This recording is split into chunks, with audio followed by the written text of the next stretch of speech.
Class 11 semester 1-এ যে বিভিন্ন প্যাটার্নের এমসিকিউ তোমাদের জন্য আসবে, সেখানে ফার্স্ট প্যাটার্নটাই হচ্ছে জেনারেল প্যাটার্ন, যে কে বলেছে, কি বলেছে, কে গেয়েছেন বা কিছু। একটা জায়গায় সাম্যবাদী কবিতায় একটা জায়গায় রয়েছে, এইখানে বসি গাহিলেন তিনি কোরআনের সামগান। তোমার কাছে কোয়েশ্চেনটা চাইলো কোরআনের সামগান কে গাইলেন। অপশান কি রয়েছে?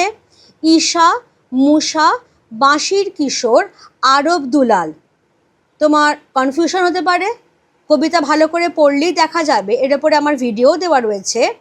ঠিক আগের লাইনটাতে কি বলা হয়েছে? এই কন্দরে আরব দুলাল শুনিতেন আহ্বান, এইখানে বসি গাহিলেন তিনি কোরআনের সামগান। তাহলে কোরআনের সামগান তিনি অর্থাৎ কিনা আরব দুলাল। অপশান ডি হয়ে যাচ্ছে আমার সঠিক উত্তর, আরব দুলাল।